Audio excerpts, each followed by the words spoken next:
All right. Good afternoon, everyone. My name is Nikki Wright, and I'm part of the I-405 Improvement Project Community Outreach Team. Thank you for joining us today for a construction update on the Warner Avenue Bridge. I'm here with Chris Buckley, and we'll be providing a brief update on the project overall, and then we'll focus on Warner. But first, let's do a little housekeeping. After the presentation, we'll have a Q&A session where participants will have the opportunity to ask questions. And if you wish to ask a question during the Q&A portion, please click on the Q&A, not the chat, but the Q&A, and type your question and then click send. And for those of us that are joining by phone, dial *9 from your phone to virtually raise your hand. And then we'll call on you using the last 4 digits of your phone number. And you'll hear a message that is saying your turn, it's your turn to ask a question, and you can press *6 to unmute yourself. So we have some resources for you also, including the project fact sheet, our bridge map and fast facts, the Warner Bridge FAQ, our Express Lanes FAQ, and our Express Lanes access map. And we've included those in the chat for you, so you can download those at any time during the presentation. We'll also be sharing a link to sign up for our project's alerts. You can sign up for project-wide alerts for everything, or bridge-specific alerts, or both. And we'll also be conducting a few instant polls during the presentation, so please participate in those when you see them pop up. And we'll be sending out an electronic survey after the meeting via email. We'd really appreciate your feedback. We'd also like to acknowledge some additional team members who are working in the background to keep this webinar running smoothly. They are Joey Fernandez, Aegis Stansell, Jessica Stock, and Anna Finlay. And they'll be managing the questions, doing some research with some of the team members on the technical team that are helping us, and communicating with the audience via the chat box. And finally, we want to let you know that this meeting is being recorded, and it will be available tomorrow afternoon on our project website at octa.net/405improvement. So if you know someone that couldn't join us tonight, please tell them to head over to our website and check out the recording video. And then let's do our first poll. So if you would please take a moment in the poll section, please let us know how you found out about this webinar.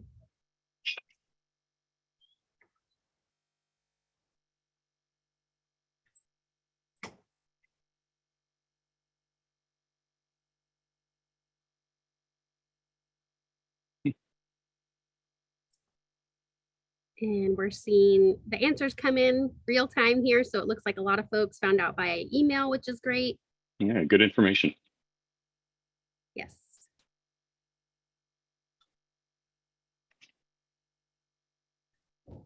Okay. Thank you so much. So we will go ahead and get started here. Now we'd like to provide just a brief overview and status update on the project, and then we'll talk a little bit more about what's coming up at Warner. So on the next slide, on your left, you can see the project limits are from approximately the 73 in Costa Mesa to the 605 in Seal Beach, and that's a length of about 16 miles. And on the right, you'll see we're improving the freeway with one regular lane in each direction of the 405, which is consistent with Measure M or OC GO, as shown in yellow. And then you can also see in green, there's another lane in each direction that will combine with the existing carpool lane to provide dual express lanes from the SR 73 to the I-605. And on the next slide, you can see some of the major features of the project. We're replacing 18 bridges as part of the project and improving 4 others. And then we're also constructing a new express lanes connector between SR 73 and I-405. We're also building more than 150 walls throughout the project area, and there'll be new bike lanes and sidewalks on all of the replaced bridges. The overall cost of the project is approximately $2.08 billion. And we're very excited to share that the project is more than 80% complete, and approximately 1,000 workers are involved in the project each day. And as of today, 9 out of the 18 bridge replacements have been completed and are fully open to traffic. And by the end of the year, we expect to have a total of 13 of those 18 bridge replacements fully open to traffic. So we're about 90% complete with walls, 80% complete with ramp reconstruction, and 70% complete with paving operations. And the next several slides, we'll talk about some construction progress too. So on this slide, you can see the bridges that have been open to traffic. The Fairview Bridge is in the upper left, opened in May, and that's the most recent bridge to open.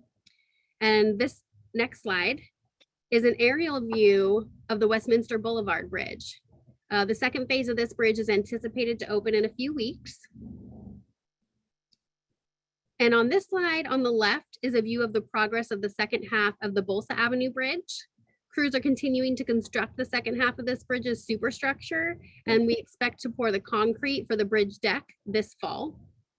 And on the right, this is a recent photo of the new Golden West Street Bridge, where the second half is nearing the end of construction as well, and it's anticipated to be fully open to traffic in the coming months. Here you can see an image on the left that shows the Heil pedestrian overcrossing or bridge, which is anticipated to be completed and open to pedestrians at the end of this month. And on the right, you can see the section of the I-405 that spans Beach Boulevard, which is mostly finished. One of the final elements is the realignment of the northbound straight on ramp, which is expected to be constructed in the next few months here. Moving over to Fountain Valley, the Ward Street Bridge is progressing well, and it's scheduled to open later this year. This photo shows the construction and preparation of the new bridge deck. And then these photos show the SR-73 I-405 Express Lanes connector at the south end of the project in Costa Mesa. This is the largest bridge on the project, and these photos are from the night of our largest concrete pour in June. So crews are scheduled to pour concrete again this month for the bridge deck, and again in September for another section of the connector. And the concrete pours that are occurring this month are planned for August 19th and the 26th. And the southbound 405, we anticipate to be closed from 9 p.m. to 9 a.m. This information is in our weekly email alerts, so if you don't already receive those, please sign up. This slide shows in green the 9 bridge replacements that we've mentioned that are open to traffic.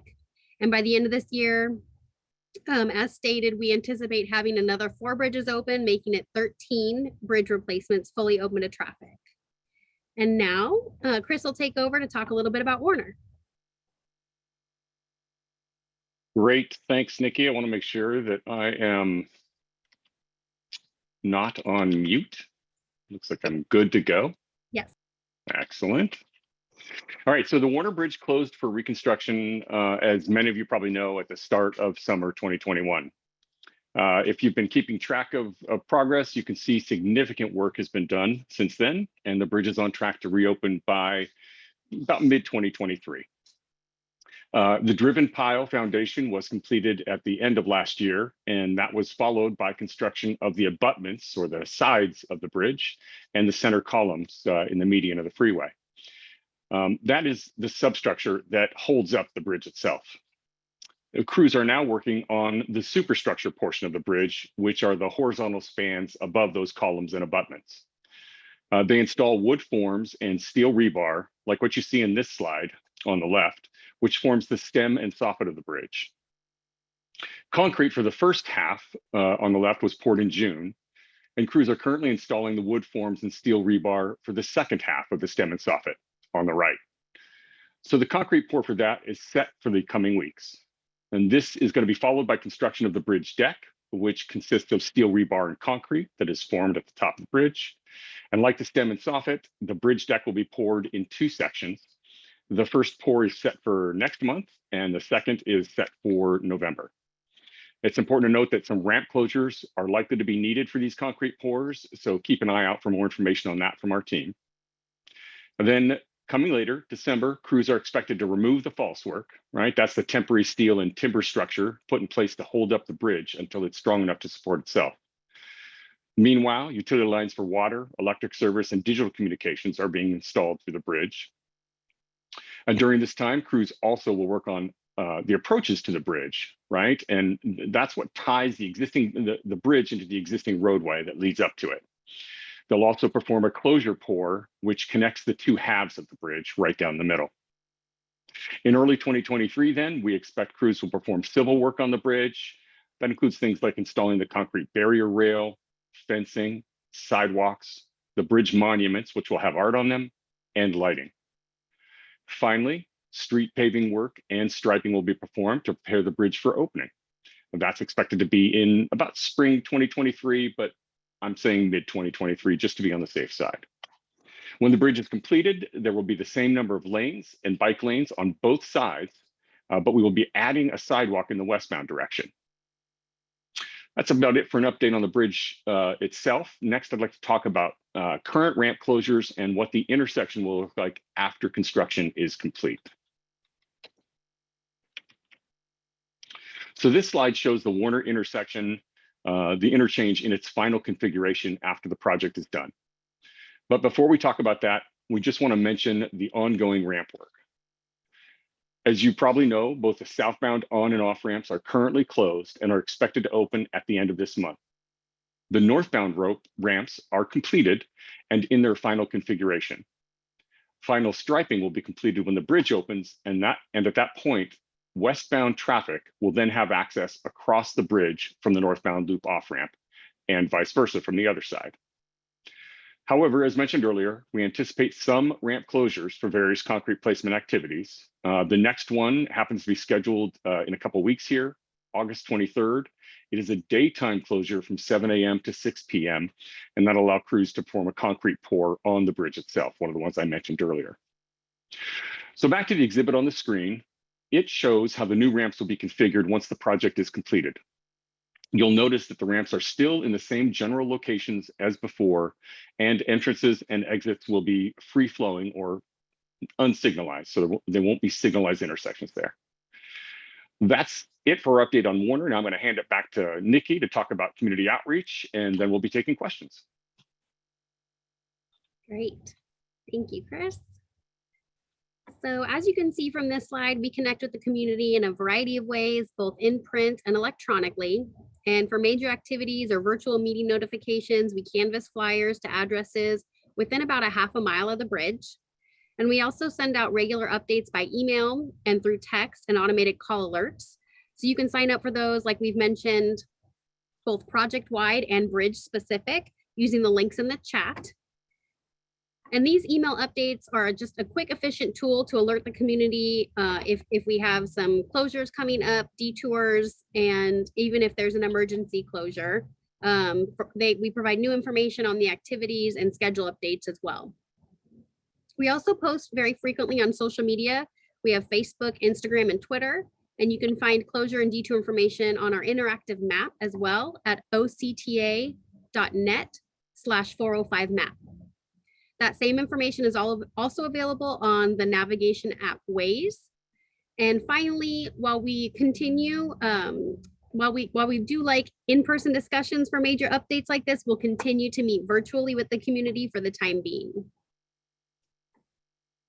So one last slide before we start the Q&A portion. We'll wrap up the presentation here, which shows all the ways you can reach out to us or get information about the project. If you have a specific question or concern, please call our project helplines, or you can email us at 405project@octa.net. And if we don't have an answer for you right away, we'll work with our colleagues and technical team to get you one.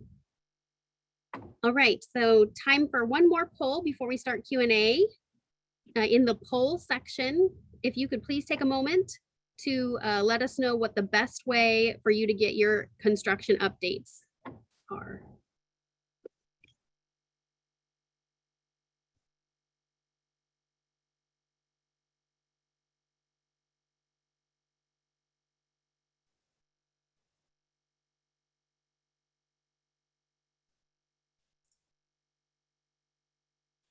All right, looks like mostly email, which is great.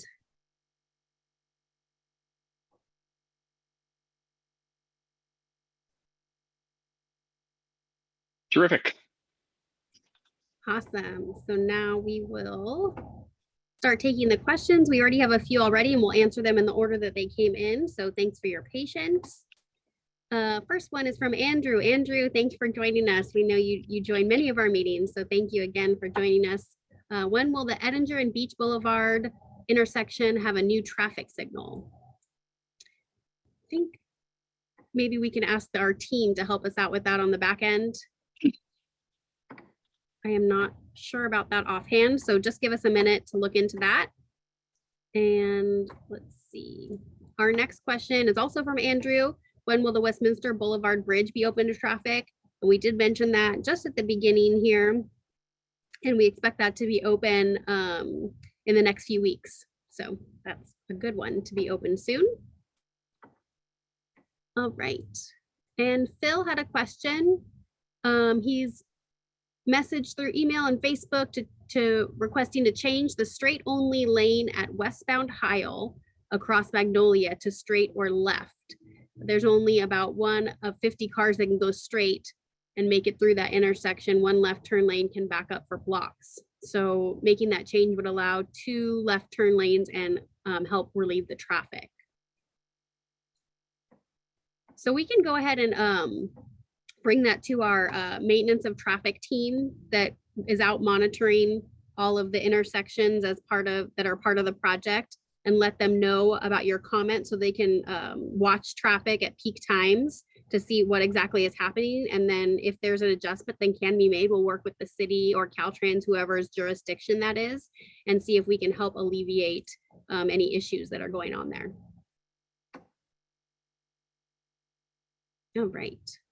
And Tom has the next question. When is the expected completion date of the Brookhurst Bridge? Do you have that handy, Chris?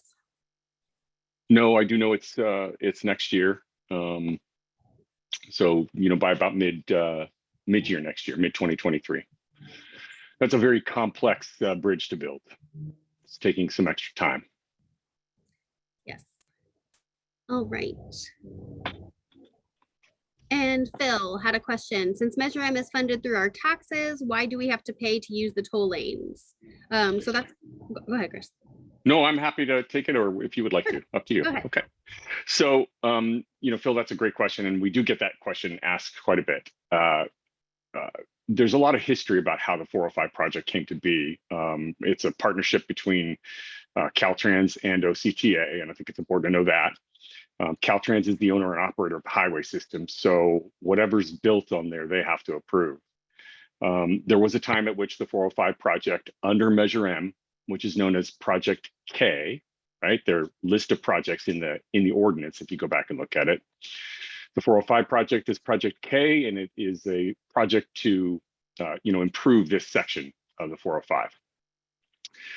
Initially, the plan was to add general purpose lanes in each direction, and Caltrans disagreed with that approach and ultimately said, we'd like to add an extra HOV lane. We're going to create these express lanes.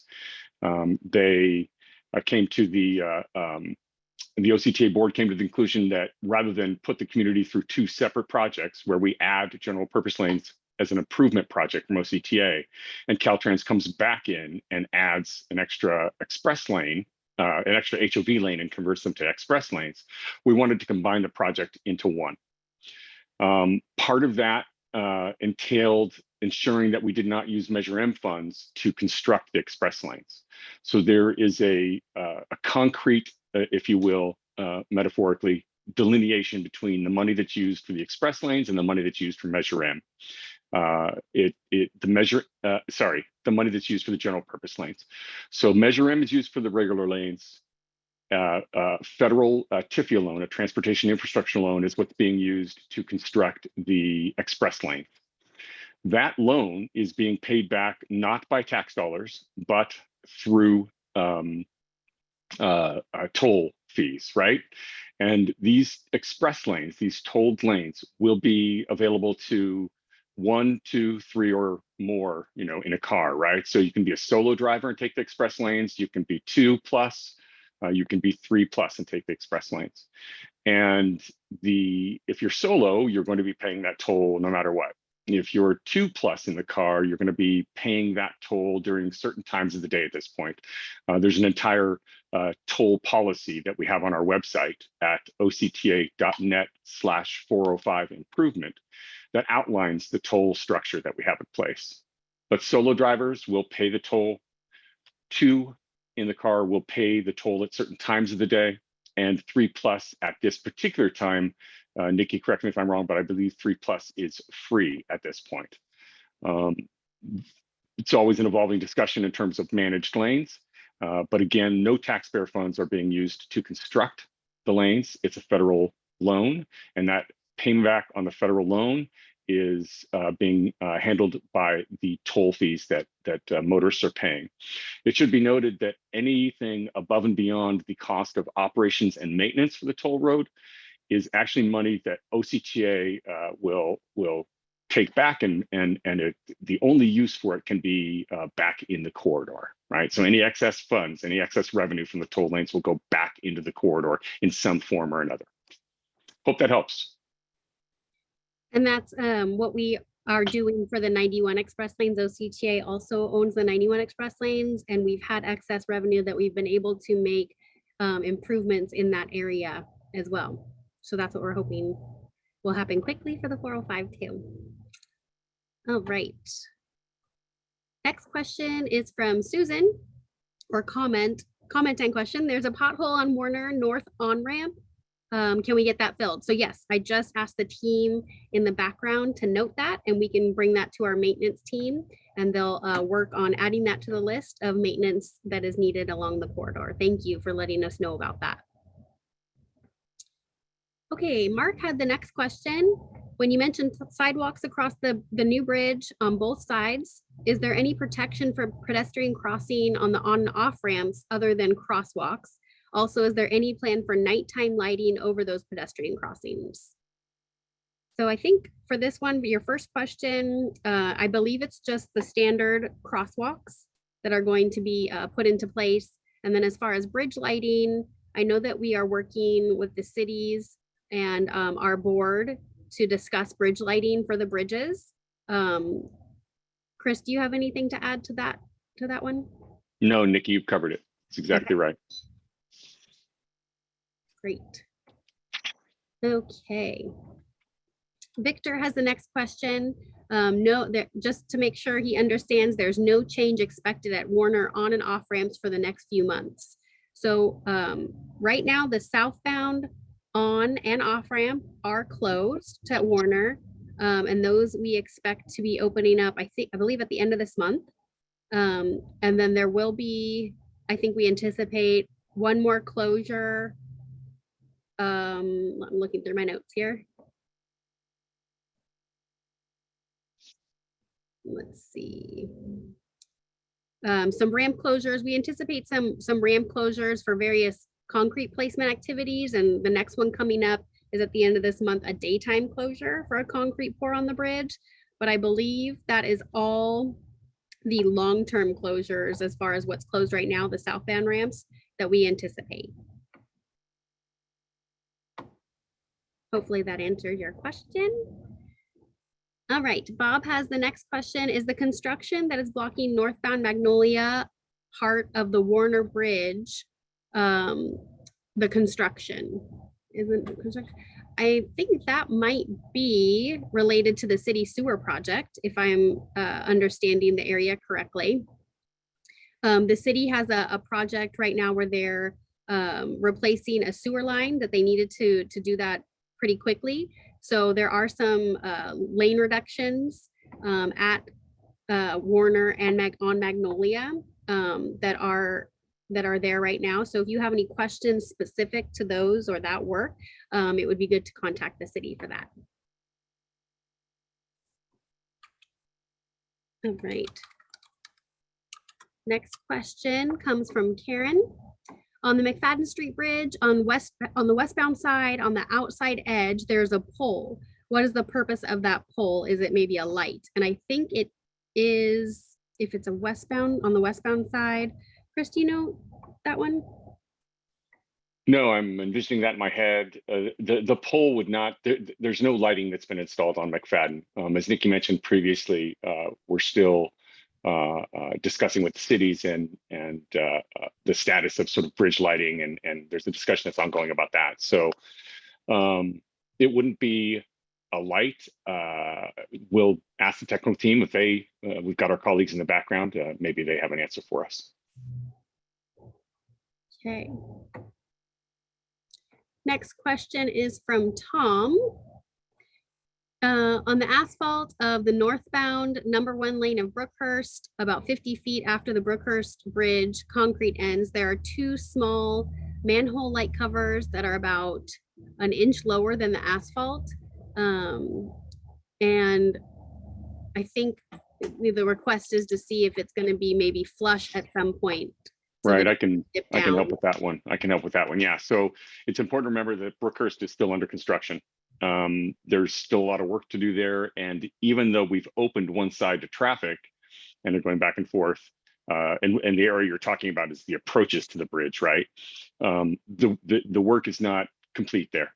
Manhole covers, if that's what we're talking about, manhole covers ultimately do get raised. They are flush, but right now we're not complete with that work. So it's going to take a little bit more time. All right. Okay, Lynn has the next question. Striping for the lanes northbound after Beach to Seal Beach Boulevard in the right two lanes are so bad, it's so hard to follow the current lanes. When will this be corrected? So we do have a lot of different areas related to this comment on our maintenance list, and we will make sure to make note of this one as well, so that the contractor knows that they need to go back in and restripe and fix those lanes so that they're visible and safe. So thank you for bringing that to our attention. And just confirmation from the technical team, manholes will be adjusted to grade or be flush once the project in that area is complete. Okay. Susan had the next question. This is about the express lanes. Do we use the same transponder that's used on the 91 freeway? And the answer is yes. In fact, if you have a transponder that maybe you lived in the Bay Area at one point and had a transponder from one of those express lanes or toll roads, you can use it anywhere in the state. It's actually a state mandate or law. And any of the companies or agencies that own any express lanes or toll lanes work on the back end to square the count or the money away when you go through. So if you can use any of your transponders on the toll roads, on metros, express lanes, like on the 10, and you'll be able to use whatever you have for the 91, which is OCTA owned, on the 405 as well. I'd like to add to that a little bit, Nikki, and that is that there is a need to, because the express lanes can have 1, 2, or 3 passengers or more, obviously, right? And charge varies depending on the number of people in the car. You're going to be using a switchable transponder. That is something you may already be using on the 91, but it will require a switchable transponder for the 405. And as Nikki mentions, the technology behind the transponders is required by state law to work on every toll road. So I wanted to take the next 2 questions if I could, Nikki, and I'm going to share the PowerPoint again. Sure. Here we go. So we'll go back to the Warner interchange here. Don't see anything quite yet. Sorry. Oh, there we go. Okay. All right. How's that? We see what we need to see? Yes. Great.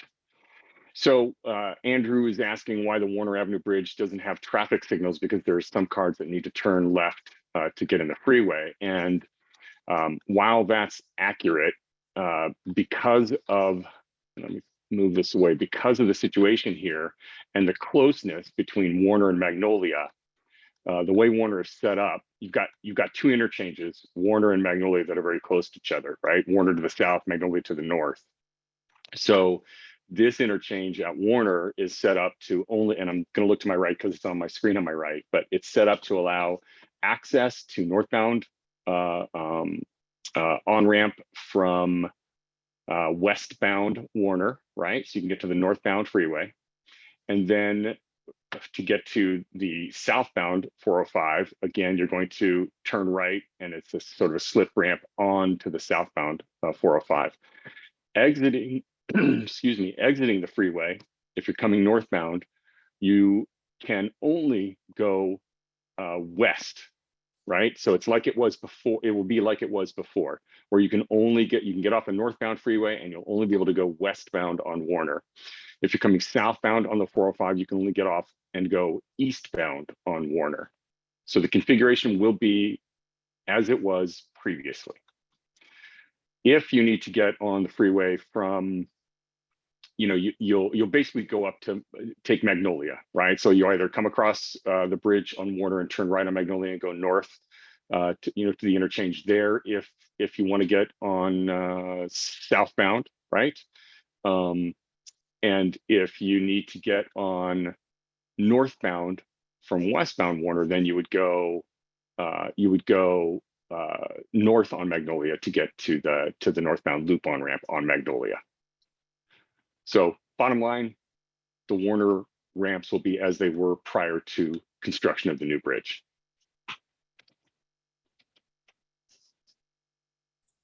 Oh, right. And that was for Andrew's question. Oh, you're on mute.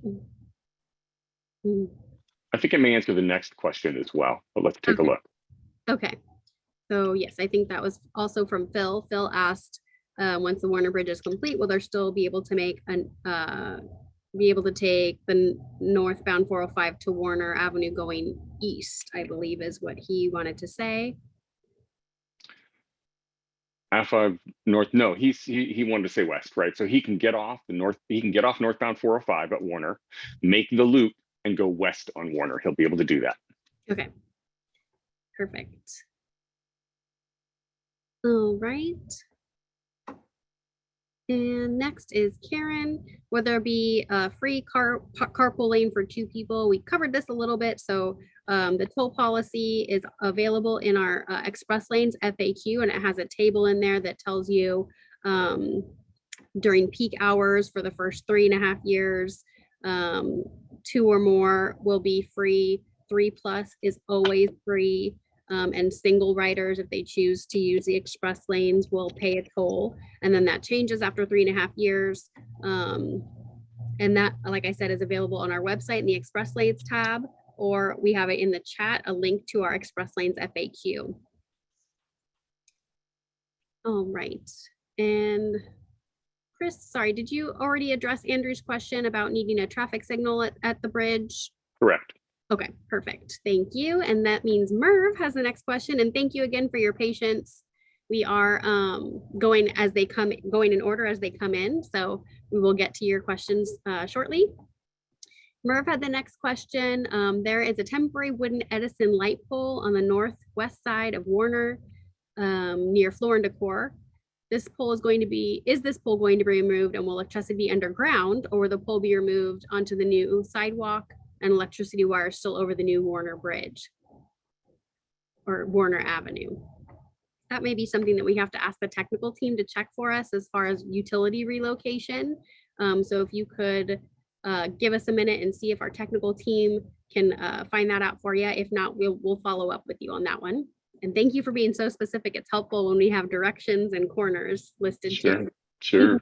I'm going to take the next one again from Andrew about the Westminster Boulevard Bridge. Sure. You're saying southbound, and I'm thinking you probably mean going east on Westminster to get on the northbound 405, right? So you need a traffic signal there to turn left to get on the freeway. If that is what you mean, happy to tell you that there will be a traffic signal installed.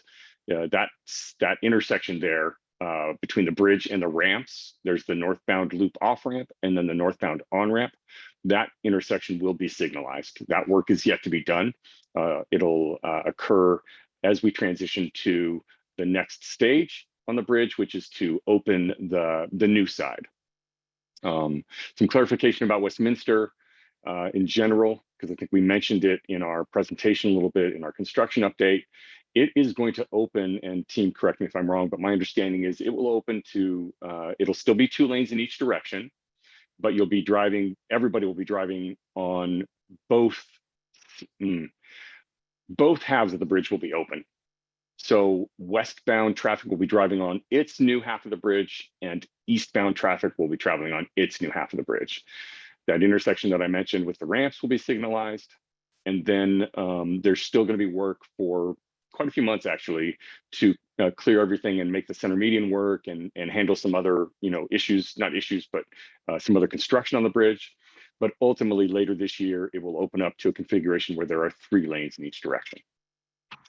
Also important note, and I'm going to let Nikki share this one, Willow Street off-ramp. Yes, so the Willow Street off-ramp, how you get to in and out is how I like to think of it, is actually going to be permanently closed. And the new exit that everyone will be taking going northbound will be a loop off-ramp to go to, I guess that would be southbound Westminster.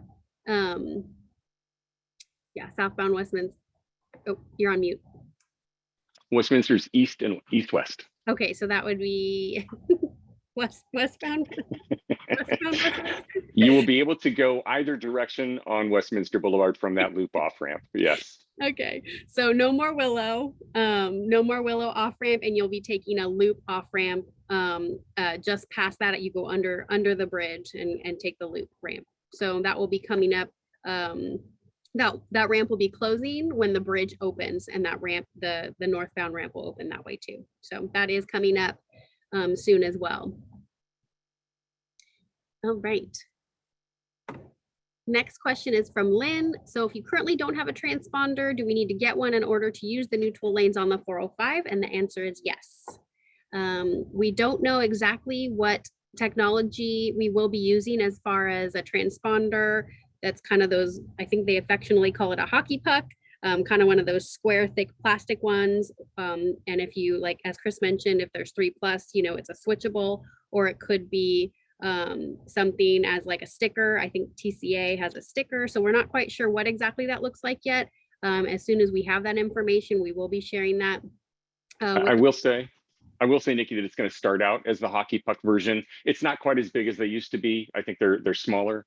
But I was participating in a discussion the other day in which I heard that the work is being done to create a switchable sticker version of the transponder. Oh, okay, hybrid, switchable. Right. Sticker. Okay. Right. Very good. Okay, and going back real quick, the technical team's helping us on the back end, as we mentioned. So Karen, I think you had the question about the pole on westbound McFadden. If you could email us and just clarify a location, we want to kind of narrow down where exactly that is to see if maybe it's something in the city jurisdiction or the county or part of our project. There's a lot of different jurisdictions right in that area. So we just want to narrow kind of down the location so we can try to get you an answer. All right. Hey, Nikki, I'm going to jump in real quick. And Phil, you had said that he was saying he wanted to go east. You were correct. That was my misunderstanding. And currently, you can do that because of the temporary construction, the temporary configuration of the Warner ramps, because there's no bridge effectively. So currently you can get off northbound and go east, right? Once the bridge is done, you will not be able to do that. Once the bridge is done, it's the same scenario as it was prior to bridge construction, where you can get off northbound and it loops around and there is no signalized intersection there. You can only go westbound. And that's why you would go up to Magnolia, and exit at Magnolia if you wanted to, or if it made more sense, you could exit at, of course, Brookhurst. All right, thank you. Okay, next up from Edmund, the northbound Magnolia to 405 northbound on-ramp is currently temporary. When is the permanent ramp scheduled to open? And what other work still need to be completed before it opens? All right. Are you able to answer that one for us, Chris? I don't have information on the latest on Magnolia. There's a lot of work going on in there, as you've seen. But I know there's sewer work to happen, but there is a final configuration that needs to be constructed there. So we're going to ask the technical team about that, and we will answer it during this meeting, if at all possible. All right. And Karen had another question for us and comment. McFadden Bridge seems to be unsafe. It's the only bridge with 8 inches between each lane. The lower speed limit does not work. So that is Yeah. something. Oh, go ahead. I was going to say yes. Yeah, we understand that is a concern that other people have mentioned, and we've brought it to the attention of the team. But the bridge is completed at this point, and really it has become an enforcement issue, right? So what we would ask you to do is contact. In this case, it is the city of Huntington Beach or Westminster. No, I would contact them both, frankly. City of Huntington Beach and City of Westminster. The bridge, different parts of the bridge, depending on where you are in each of the cities. And it is an enforcement issue that needs to be addressed. All right. And Bob has the next question. Because of the construction on the 405, there are multiple areas that are challenging to see the lanes, especially during sunset and rainy days. Will that be addressed once the construction is completed? And that is a yes.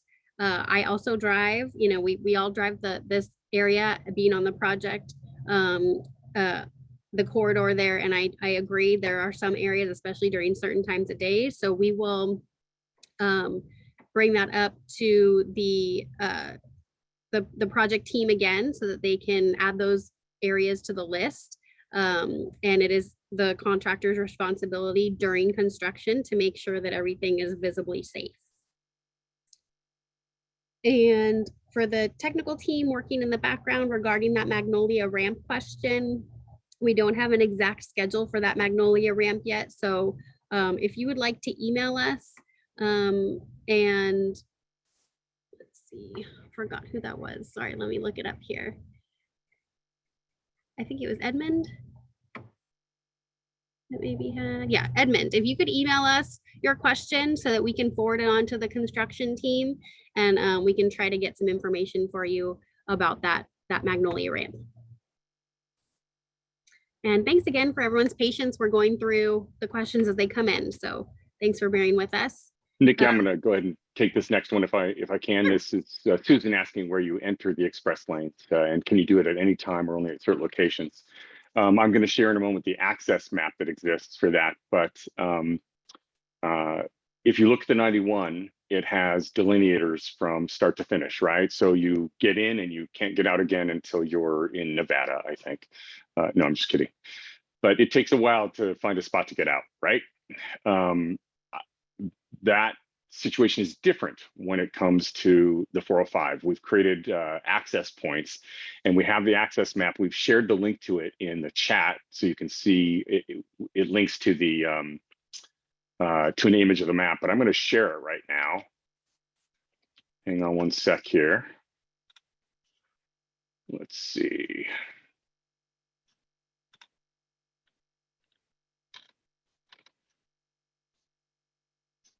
There we go, and share. So hopefully you can see it now. Yes. And as you can tell here, there are several access points throughout, right? But the two main ones are right here. You can't see it because you can't see what I'm pointing to. Let's see if I can show that as well. I'll spotlight. Hopefully you can see the spotlight, but you can see this entrance here and this entrance and exit here, right? And so this is about 1.5 miles long in each direction, maybe a little bit more even. And you'll be able to enter and exit, and this map shows you, according to what you see in the text, it shows you where you would exit for what particular streets, right? So we have entrance and exit points in both directions. These are known as ingress and egress points. Again, they're about, probably 1.5 miles long, and that's to give drivers enough time to make that weave and merge, right? Because you'll have some drivers coming out and some going in. So we have these two main points that I've highlighted, and then at the south end, you'll be able to access the express lanes. Exit the express lanes for Bristol and South Coast Metro. You'll also see that there are a couple of access points on the 405 and on the 73, and that's that connector, the 73 to 405 connector that we're constructing. And of course, you'll be able to access the express lanes directly on the 405 where the lanes begin in Costa Mesa. At the north end of the project up here, you again have two access points from the 405 and the 605, and then egress up here as well. And then there's another access point here, which is only to and from the 22. So it's from the express lanes to and from the 22. So this map's available on our website. If you have any more questions, we're happy to help out there. Yes, thank you.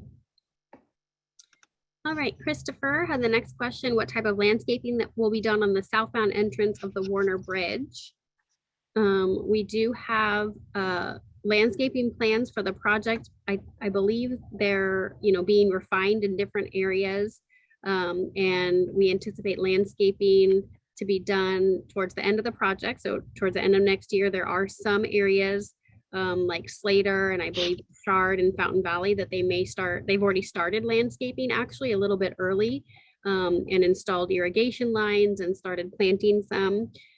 So as far as what specific landscaping will be done, we can look into that. If you want to email us your question, then we can send you, what types of vegetation and landscaping will be included there.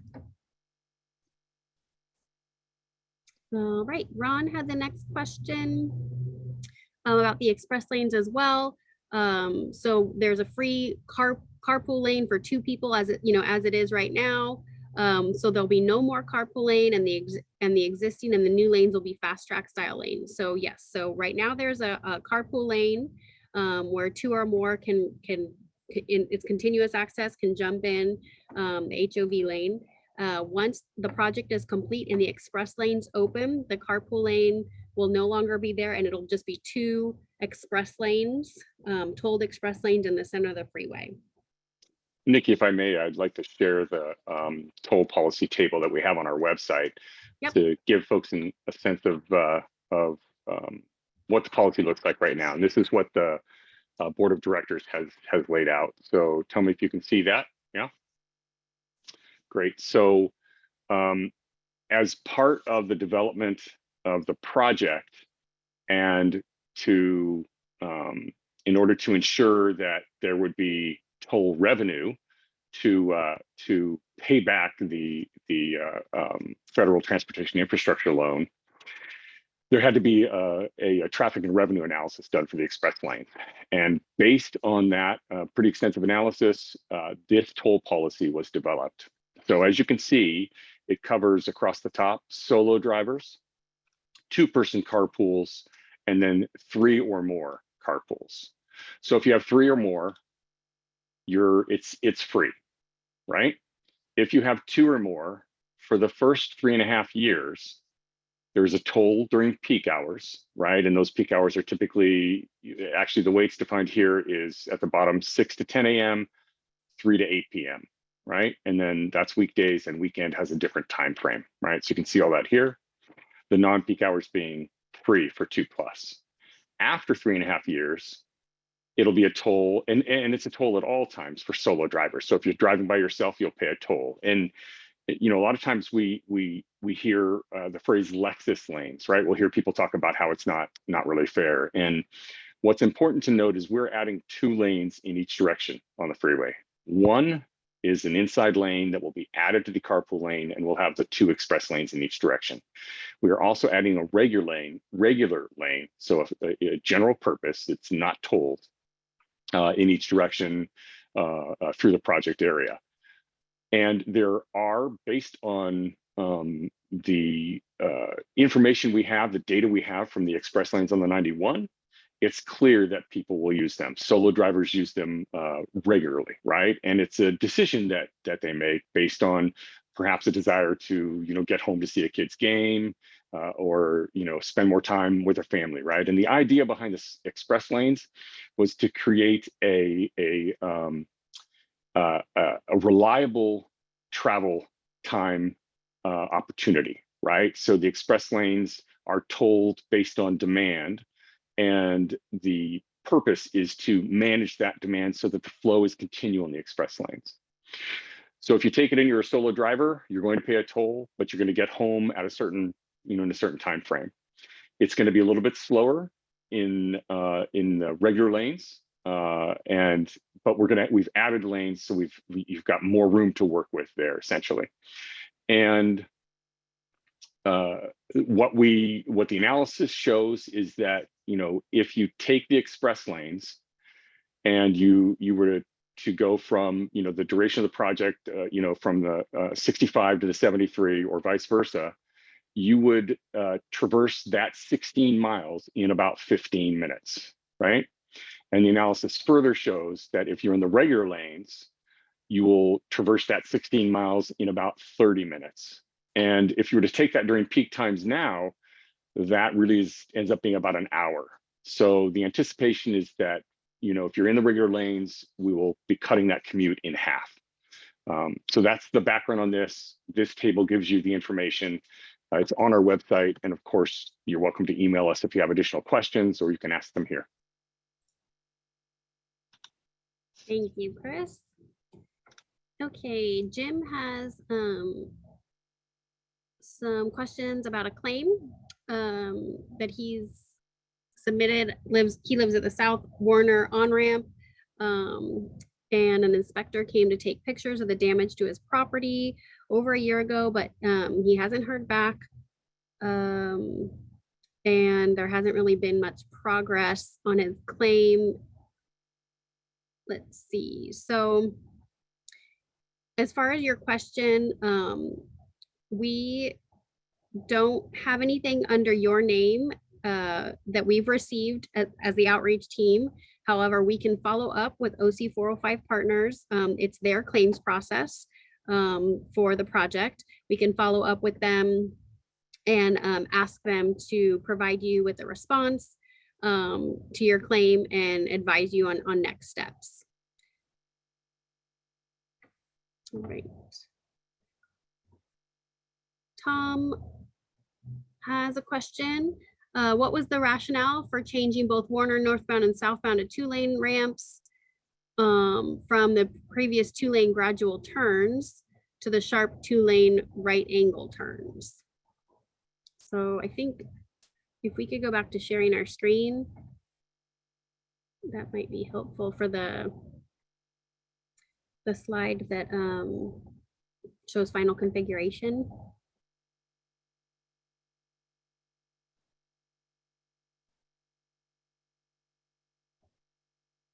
I think maybe Chris, whoops, it went away.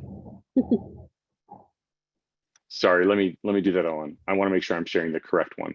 Okay. So bear with me. There we go. All right. So not sure if I understand the question exactly. I think the question is, why did we change the ramps? If you look at the hatched area here, it was a slip on ramp, right? Same here. And the question is, why did we change it to this more of a basically a 90-degree or a right angle when getting onto the on-ramps? I believe that's the question. And the answer is for safety purposes, right? It's safer for everybody, for pedestrians, bicyclists, and motorists. So that's essentially, and this is a Caltrans standard, right? You know, these bridges and these on-ramps were built, you know, from the 60s on, right? So you've got some very old design standards that are in place. And since we're moving through and reconstructing all of these interchanges, they're all being brought up to the latest Caltrans standards. Thank you. All right. And Murph has the next question. Can you give us an accurate date for the Warner Avenue North sidewalk on the west side of the Warner Bridge? And I think maybe you're asking for a more specific date, Murph. And unfortunately, we don't have a more specific date. Spring next year is when we anticipate the Warner Bridge to be completed and open to traffic. So that's when the sidewalks will be available. And as I think we've mentioned before, if not in this meeting, in other meetings or in our email alerts, that the schedule is very fluid. And since it's a design build schedule, they are able to sequence work, you know, very quickly and move from one area to another while working everywhere all at once. So sorry that we can't give you a more pinned down date, but as we get closer, next year, we'll be able to do that through our alerts. Probably not the answer you were looking for or wanted, but that is the best that we can do at this point in time. And Karen had a little bit of a clarification on where the pole is located. So we'll work with the team to find out if that clarification helps there. Thank you, Karen. And then our next question, do we have any updates for the Newland Bridge? And I don't know if I have any offhand. I think the only thing that I can think of off the top of my head is that we anticipate false work to be constructed fairly soon. I think starting by the end of this month, if I'm not mistaken, and that will require some freeway closures underneath the bridge to install that. And the false work is those wooden support beams that then the next step after that will be pouring concrete and building the inside of the bridge. So that's the latest for Newland. If you don't already get updates on Newland, you can sign up for the bridge specific alerts, and you can check Newland, the little Newland box, to make sure that you're getting the latest and greatest there. Okay, next question is from Jim. I was told that the area between the Warner South on-ramp, sound wall, and the residential block wall will be a storm drain. Will this area be accessible from the street? There's a concern that possible homeless encampments behind my backyard will happen, and I worry about security and safety and privacy. All right, I think maybe we would have to double check on the back end, unless Chris, you have any information for that? Oh, you're on mute. I do not. Okay. I do not. Sorry about that. That's okay. We'll check with on the back end, Jim, and pull some information for you and let you know what the plans are for that area. All right. And Lynn had a question about the cost of the toll during peak hours. We do not know what the cost will be.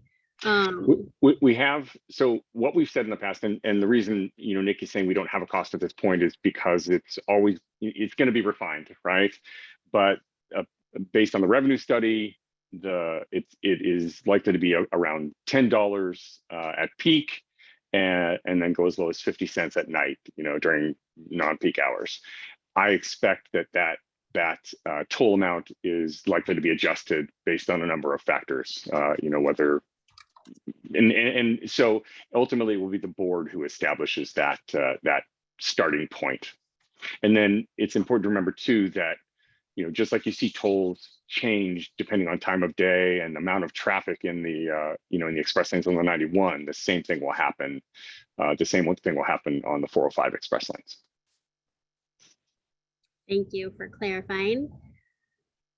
All right, and next question. So the existing free carpool lane will be redesignated express lane and will be charged for using. So yes, single riders who choose to use the express lanes will be charged a toll as the toll the toll policy that Chris showed earlier on the screen. 2 or more during non-peak will be free for a certain amount of time after they open, and 3 or more will be free.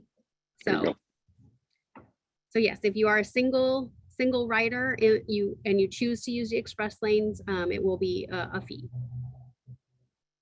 And just to kind of add a little bit more background, I don't think you mentioned this earlier, Chris. This all came about because of the degradation study that Caltrans did. So Caltrans, who owns and operates the freeway system, including the 405 in California, they did a study, and that showed that basically the carpool lanes are degraded, and they don't operate as they were intended. And that's because there's a lot more cars on the road, because we have vehicles that are low emissions or electric that are able to use the carpool lanes, HOV lanes.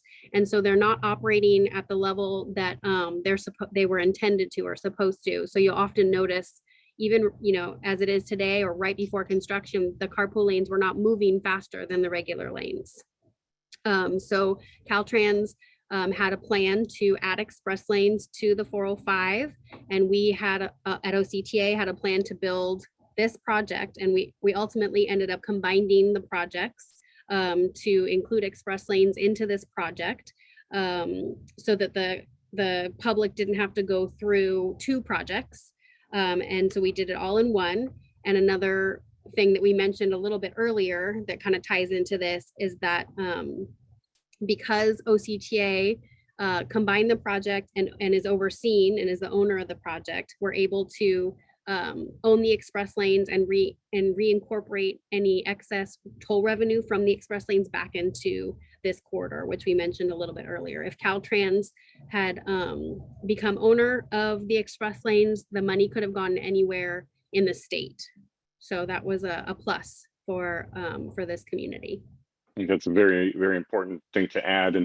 And I would say, all of this is driven by state and federal mandates to reduce greenhouse gas emissions, right? And that is something that if Caltrans doesn't do, and if OCTA doesn't support and help achieve, you risk funding, you risk federal funding. So it's critical. All right. And just getting some information in the back end here. For the Warner configuration that you were describing earlier, Chris, you were correct, no signals. And I think that was it so far. So thank you, the team in the background that's working. We have just one more question here. So thank you again for your patience. Edmund, can you provide a status of the pedestrian bridge over the 405 at Magnolia? I think maybe it's Magnolia and Heil. Okay, so yeah. Heil pedestrian bridge. We anticipate that to be opening just in a few weeks here by the end of the month. So we know that's been a little bit of a long time coming, and it looks really cool with the black fencing that they have over it. So yes, we anticipate that to be opening by the end of the month and open for pedestrians to use. And bicyclists. And bicyclists, yes. All right, Susan, thank you for holding this webinar. I learned a lot. Your team is very knowledgeable and responsive. Oh, don't need to share this. I didn't read that. Sorry, Susan. Well, Susan, we would have read it anyway. So thank you very much. We appreciate that. We really do appreciate the support. This is we live to do this. This is our work and our love, and we're passionate about it. So we appreciate that you all have taken the time to participate and spend, an hour of your time with us. Yes, thank you very, very much. All good questions. And that's why we read them out loud, because someone else probably has the same question. So thank you for everyone that had questions for us. And we'll be putting up the contact slide again, if you wouldn't mind, Chris, just as a reminder, how you can reach out to our team. Should you think of anything else or any of the people that we needed to follow up with, please email us your question that we weren't able to answer right away during the webinar. And just as a reminder, this is going to be this is recorded, so we're going to be putting up the link to the recording within about 24 hours on our website, which is octa.net/405 improvement, and we'll be sending it also out in an e-blast to anyone that got that was registered on our meeting here, along with our survey. And we have one final poll, if you wouldn't mind, in the poll section. We would just like to know how this worked for everyone. Would you like to continue to see virtual meetings for construction updates on the project? Lots of yeses. So that's good. Thank you.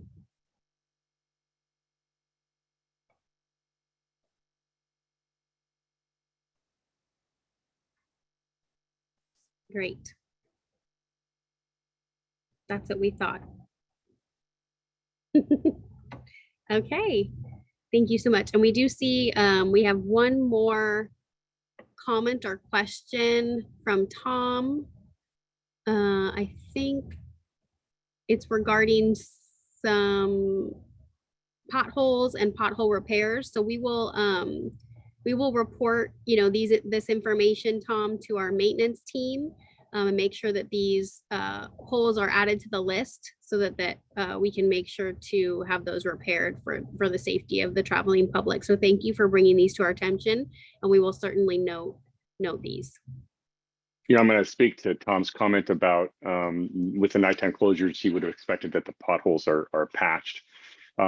It's a good expectation, right? A valid expectation, I'd say. The difficulty is there are so many activities happening day and night, right? Because they've got to, essentially during the daytime, got to keep that freeway moving, right? We can't close off any lanes unless there's emergency.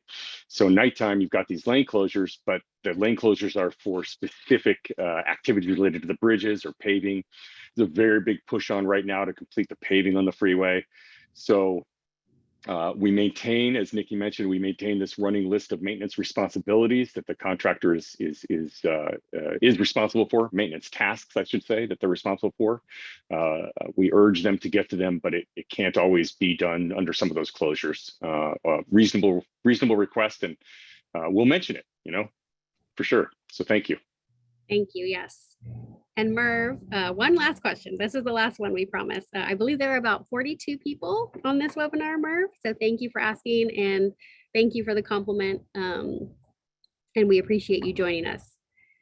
Okay. Thank you again, everyone, for your time and have a great evening. Stay well. Thanks, everybody.